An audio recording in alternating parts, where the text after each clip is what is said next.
Was April, May and June, so there was still quite a lot of industrial action in that period in the platinum industry, but we also saw decreases in production from the non-platinum sectors.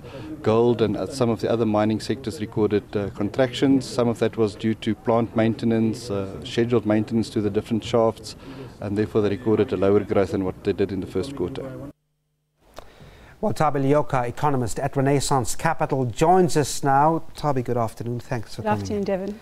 All right, so no recession for the South African economy, 0.6% growth in the second quarter. You expected a much better growth performance. What happened? I expected a much better performance from the tertiary sector. So retail, if you look at retail performance throughout the quarter, it actually did fare better than the first quarter. Finance did perform better, but the tertiary sector is about a good chunk, almost 60%, above 60% of total GDP. I also, if you look at statistically, manufacturing and mining, they did perform better than first quarter, but I thought that mining would have performed a lot better, and that's because it was really difficult to assess. In May, mining numbers were actually quite positive.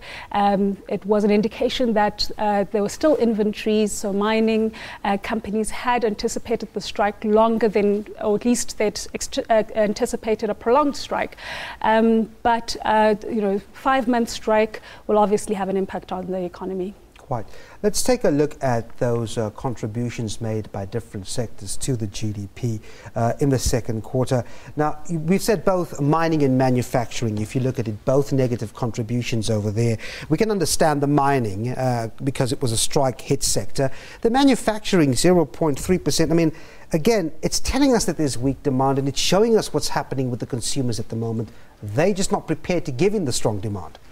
So the manufacturing one, remember that there's complementarity between the mining and manufacturing sector. So a lot of what we manufacture has to do with mining. So basic metals, non-ferrous, steel, iron ore, those come from mining. And if mining production is slow, then, or at least there's a disruption in mining production, it'll obviously impact on the manufacturing.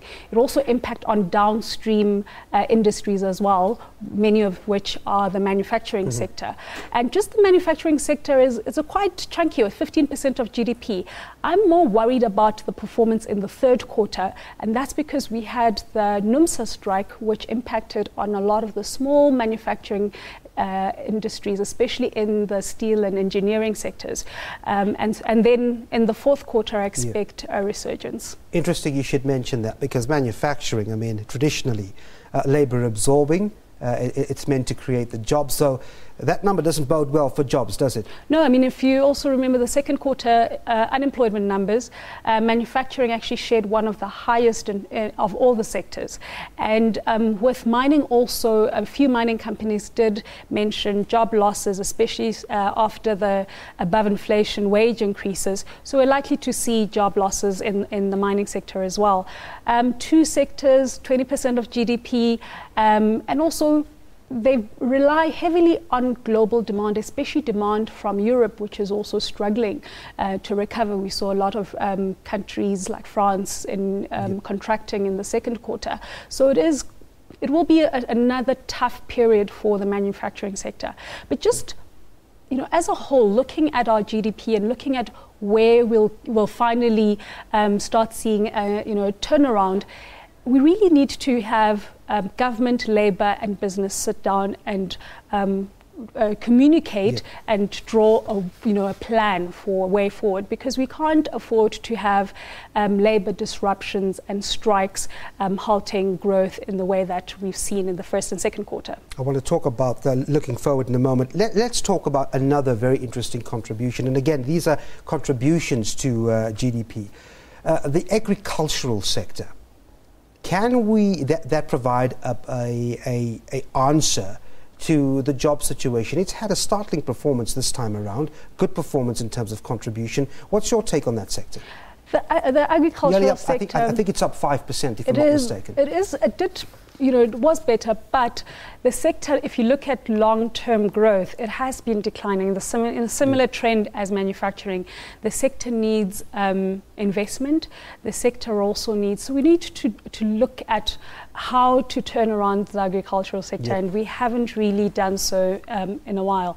We need to also look at new markets that will enable the manufacturing sector to thrive, and that we also haven't been competitive. The fact that we import a lot of food products, and this is also importing inflation, currency being weak, causes a lot of problems, and this is problems that we could mitigate by investing in the agricultural sector, and also, and it's a sector that could employ a lot of people, skills development, export into the rest of Africa. There's a lot of potential in the agricultural sector. Okay, looking forward now, let's jump off from where we left you on that forward looking in terms of what we can do to get that GDP number up. When we look at the past few months, we've seen a downward trend. The graph tells us that from 2011, for example, both year on year and quarter on quarter, the GDP growth is going down, but then there's a spike that we just see now. Is this going upwards from this point onwards? I still see the economy just muddling along. We really need to look at the structural problems.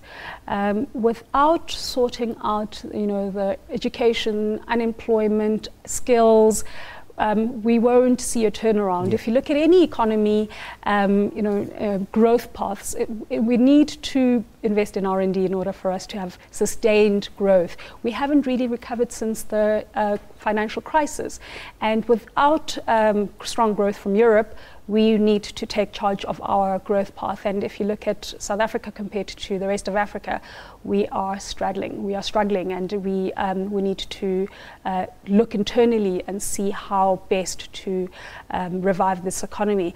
I know we've spoken about the NDP. Yep. We haven't really seen much in terms of implementation, but a lot needs to be done. And unless that is done, we won't see sustained growth. All right, so we've got the mining sector back on track after those strikes. The manufacturing, hopefully there isn't continued striking there. Are you optimistic about the third quarter GDP? Could be better?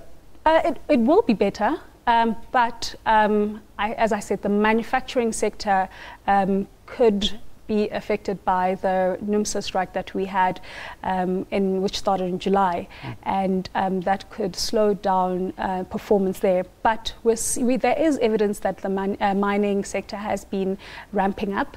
We also saw the demand for electricity in the mining region, so in the northwest, increase, which is a sign that there is ramping up in production.